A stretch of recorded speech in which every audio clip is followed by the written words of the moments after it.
ಅದಕ್ಕಿಂತ ಮುಂಚಿತವಾಗಿ ಶಿವಲಿಂಗವನ್ನು ತಂದು ಪ್ರತಿಷ್ಠಾಪಿಸಿದ್ದೇನೆ. ಶಿವಯೋಗಿಗಳನ್ನು ಕರೆಸಿ ಭಿಕ್ಷೆಯ ವ್ಯವಸ್ಥೆ ಮಾಡಿ. ಸ್ವಲ್ಪ ಹೀಗೆ ಬಾರ. ಯಾರು ನೀನು ಅಣ್ಣಪ್ಪ, ಯಾರು ನೀನು ಅಣ್ಣಪ್ಪ,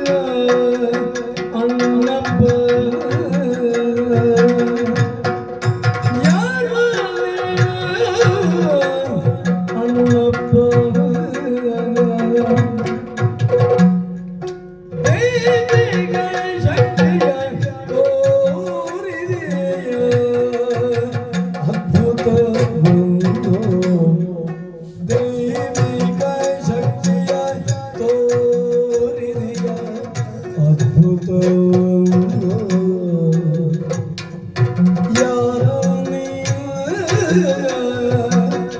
ಅಣ್ಣಪ್ಪ,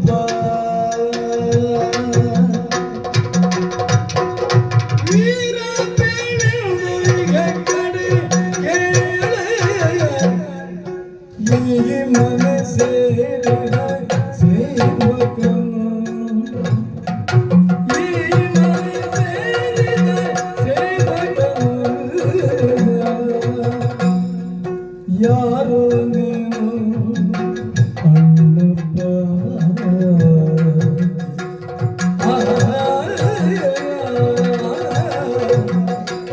ಅಣ್ಣಪ್ಪ,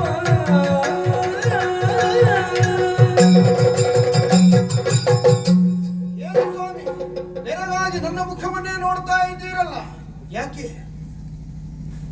ನೋಡದೆ ಇನ್ನೇನು ಮಾಡಲು ಸಾಧ್ಯ ಹೇಳು ಅಣ್ಣಪ್ಪ. ರಾತ್ರಿ ಬೆಳಗಾಗುವುದರ ಒಳಗೆ ಶಿವಲಿಂಗ ಸ್ಥಾಪನೆಯಾಗಿದೆ. ಸಾಮಾನ್ಯ ಮನುಜರಿಂದ ಮಾಡಲು ಸಾಧ್ಯವಾಗದ ಕಾರ್ಯವನ್ನು ನೀ ಮಾಡಿದೆಯಂತಾದರೆ ನಿನ್ನಲ್ಲಿ ಯಾವುದೋ ಒಂದು ದೈವಿಕ ಶಕ್ತಿ ಇದೆ ಎಂಬುದನ್ನು ನಾನು ಅರ್ಥವಿಸಿಕೊಂಡಿದ್ದೇನೆ. ಹಾಗಾಗಿ ನನ್ನ ಮನದಲ್ಲಿ ಒಂದು ಪ್ರಶ್ನೆ ಹುಟ್ಟಿಕೊಳ್ಳುತ್ತಾ ಇದೆ. ಏನು ಸ್ವಾಮಿ? ಅಪ್ಪ, ಓ, ಯಾರಯ್ಯ ನೀನು? ಈ ಮನೆಯನ್ನು ಸೇರಿ ಎಷ್ಟೋ ಸಮಯಗಳು ಕಳೆದು ಹೋಯಿತು, ಈಗ ನನ್ನನ್ನು ಪ್ರಶ್ನಿಸ್ತಾ ಇದ್ದೀರಾ? ನಾನು ಬೇರೆ ಯಾರೂ ಅಲ್ಲ, ನಾನು ನಿಮ್ಮ ಸೇವಕ. ನೀನು ಸೇವಕ ಎಂಬುದಾಗಿ ಹೇಳಿದರೂ ನಿನ್ನ ಬಾಲಕನಾಗುವಂತ ಯೋಗ್ಯತೆ ನಮಗಿಲ್ಲ ಅಣ್ಣಪ್ಪ. ಯಾಕೆ? ಅದೆಷ್ಟೋ ಕಾಲದಿಂದ ಅನಾರೋಗ್ಯದಿಂದ ಬಳಲುತ್ತಿದ್ದಂತಹ ನನ್ನ ತಂದೆಯವರಿಗೆ ಔಷಧಿಯನ್ನು ಕೊಟ್ಟು ಕ್ಷಣಾರ್ಧದಲ್ಲಿ ಅವರ ರೋಗವನ್ನು ಗುಣಪಡಿಸಿದವನು ನೀನು. ಆ ಸಂದರ್ಭದಲ್ಲಿ ನನ್ನ ತಂದೆಯವರು ಹೇಳಿದಂತ ಮಾತೆಂಬುದು ನನ್ನ ಮನಮಂದಿರದಲ್ಲಿ ಇನ್ನೂ ಕೇಳುತ್ತಾ ಇದೆ. ನೀನು ಸಾಮಾನ್ಯದವನಲ್ಲ, ನೀನು ಮಾನವನಲ್ಲ, ನೀನು ಸ್ವಾಮಿ ಅಣ್ಣಪ್ಪ ಎಂಬುದಾಗಿ ಹೇಳಿದ್ದಾರೆ. ಹಾಗಾಗಿ ಕೇಳ್ತಾ ಇದ್ದೇನೆ, ಹೇಳಣ್ಣಪ್ಪ, ಯಾರು ನೀನು? ಮತ್ತೆ ನನ್ನನ್ನು ಪ್ರಶ್ನಿಸಬೇಡಿ, ನಾನು ಈ ಮನೆ ಆಳು. ಯಾವ ರೀತಿಯಾಗಿ ಕೇಳಿದವರು ನೀನು ಸತ್ಯವನ್ನು ಹೇಳುವುದಕ್ಕೆ ಮುಂದಾಗುತ್ತಾ ಇಲ್ಲ. ಹೇಳುವುದಿಲ್ವೇ? ಇಲ್ಲ. ಹೇಳುವುದೇ ಇಲ್ಲವೇ? ಮಂಜುನಾಥ ಸ್ವಾಮಿ ಆದೇಶ. ಮಾತಿನ ಪಾಶದಿಂದಲೇ ನನ್ನನ್ನು ಬಂಧಿಸಿ ಬಿಟ್ಟಿರಿ ಸ್ವಾಮಿ. ನಿಮ್ಮ ಎಣಿಕೆಯ ಪ್ರಕಾರವಾಗಿ ನಾನು ಈ ಲೋಕದವನು ಅಲ್ಲ, ಮಾನವನೂ ಅಲ್ಲ.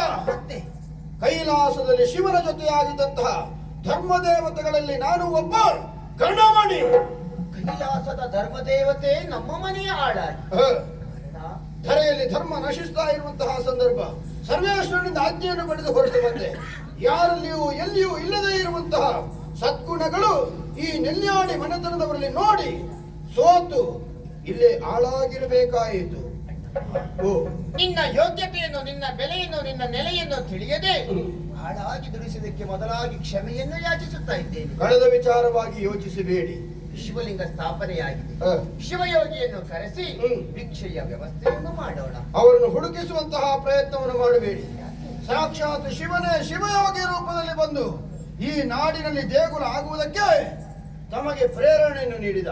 ಈಗ ಶಿವಲಿಂಗದಲ್ಲಿ ಐಕ್ಯರಾಗಿದ್ದಾನೆ. ಎಂತಹ ನಿರ್ಭಾಗ್ಯರು ನಾವು. ಸಾಕ್ಷಾತ್ ಮಂಜುನಾಥ ಸ್ವಾಮಿಯೇ ನಮ್ಮ ಮನೆಯ ಬಾಗಿಲಿಗೆ ಬಂದರು. ಆ ದೇವರನ್ನು ಕಾಣುವಂತಹ ಯೋಗ ಭಾಗ್ಯ ನಮ್ಮ ಪಾಲಿಗೆ ಒದಗಿ ಬರಲಿಲ್ಲ. ಆದರೆ ಒಂದು ವಿಚಾರ ಮಾತ್ರ ಸ್ಪಷ್ಟವಾಯಿತು. ಏನು?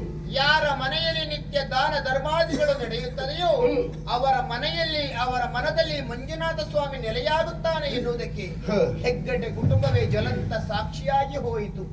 ಅಣ್ಣಪ್ಪ, ಆ ದೇವರನ್ನು ಕಾಣುವಂತಹ ಭಾಗ್ಯ ನಮ್ಮ ಪಾಲಿಗೆ ಒದಗಿ ಬರಲಿಲ್ಲ. ನಿನ್ನಲ್ಲಿ ಒಂದು ಬೇಡಿಕೆ. ಏನು? ನಿನ್ನ ನಿಜವಾದ ರೂಪವನ್ನು ಕಾಣುವಂತಹ ಭಾಗ್ಯವನ್ನಾದರೂ ಕಲ್ಪಿಸಿಕೊಡುವೆಯಾ? ಗಣಮಣಿಯ ಭೀಕರಾಕೃತಿಯನ್ನು ಕಾಣುವುದಕ್ಕೆ ತಮ್ಮ ಕಣ್ಣುಗಳಿಗೆ ಶಕ್ತಿ ಇದೆ.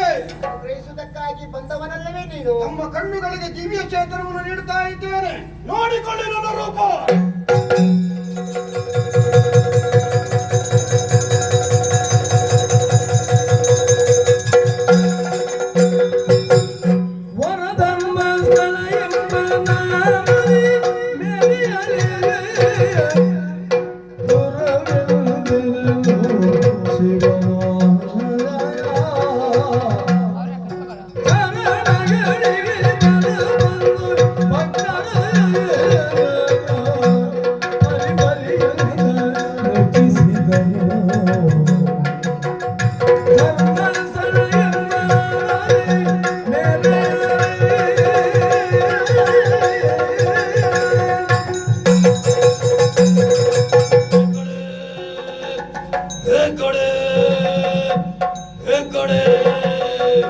ಇಲ್ಲ ಸದ್ಗುಣಗಳಿಗೆ ಬೆಚ್ಚಿದಂತಹ ನಾನು ನಿಜ ರೂಪದಿಂದ ಕಾಣಿಸಿಕೊಂಡಿದ್ದೇನೆ. ನೋಡಿಕೋ ನೋಡಿಕೋ ನೋಡಿಕೋ. ದಾನ ಧರ್ಮಾದಿಗಳಿಂದ ಪ್ರಸಿದ್ಧಿ ಪಡೆದಿರುವ ಈ ಕುಡುಂಬಪುರವು ಇನ್ನು ಮುಂದಕ್ಕೆ ಶ್ರೀ ಕ್ಷೇತ್ರ ಧರ್ಮಸ್ಥಳವಾಗಲಿ, ಶ್ರೀ ಕ್ಷೇತ್ರ ಧರ್ಮಸ್ಥಳವಾಗಲಿ, ಶ್ರೀ ಕ್ಷೇತ್ರ ಧರ್ಮಸ್ಥಳವಾಗಿ ಬೆಳಗಲಿ. ದಾನ ಧರ್ಮಾದಿಗಳನ್ನು ಇನ್ನು ಮುಂದೆಯೂ ಕ್ರಮವಾಗಿ ನಡೆಸು, ಅದನ್ನು ಮತ್ತೊಮ್ಮೆ ನೆನಪಿಸಿಕೊಡ್ತೇನೆ. ಅನ್ನದಾನ, ಎಳ್ಳೆದಾನ, ವಸ್ತ್ರದಾನ, ವಿದ್ಯಾದಾನ, ಔಷಧಿ ದಾನ, ಅಭಯದಾನವೇ ಮೊದಲಾದವನ್ನು ನಡೆಸಿಕೊಂಡು ಬರುವ ಕಾಲಕ್ಕೆ ಸಂಪತ್ತಿನ ಕೊರತೆಯಾದರೆ ದೇವಾಲಯದ ಬಡಗು ವರ್ಷದ ಬಾಗಿಲನ್ನು ತೆರೆದಿರಿಸಿ ಸರ್ವೇಶ್ವರನ್ನು ಪ್ರಾರ್ಥಿಸಿಕೋ. ಸಂಪತ್ತನ್ನು ಕೈಗೂಡಿಸಿಕೊಡ್ತೇನೆ. ಮುಂದೆ ಕಾಣುವ ಬೆಟ್ಟದಲ್ಲಿ ನನಗೊಂದು ಗುಡಿಯನ್ನು ಕಟ್ಟಿಸಿಕೊಡು. ಅದು ಅಣ್ಣಪ್ಪ ಬೆಟ್ಟವೆಂಬ ಹಾಗೆ ಖ್ಯಾತಿಯನ್ನು ಪಡೆಯಲಿ. ನೇತ್ರಾವತಿ ಪುಣ್ಯವಾಹಿನಿಯಲ್ಲಿ ಬಿಂದಂತಹ ಭಕ್ತಾದಿಗಳೆಲ್ಲ ಮಂಜುನಾಥ ಸ್ವಾಮಿಯ ದರ್ಶನವನ್ನು ಪಡೆದಾಗ ಅವರ ಕಷ್ಟ ಕಾರ್ಪಣ್ಯವನ್ನು ದೂರ ಮಾಡಿ ಇಷ್ಟಾರ್ಥವನ್ನು ಕೈಗೂಡಿಸಿಕೊಡ್ತೇನೆ. ಇನ್ನು ಮುಂದಕ್ಕೆ ಈ ರೂಪದಲ್ಲಿ ಕಾಣಿಸುವುದಿಲ್ಲ. ಕಾಣಬೇಕೆಂಬ ಹಾಗೆ ಅಪೇಕ್ಷೆ ಪಟ್ಟರೆ ಮಧ್ಯರಾತ್ರಿ ಕನಸಿನಲ್ಲಿ ಕಾಣಿಸಿಕೊಳ್ತೇನೆ.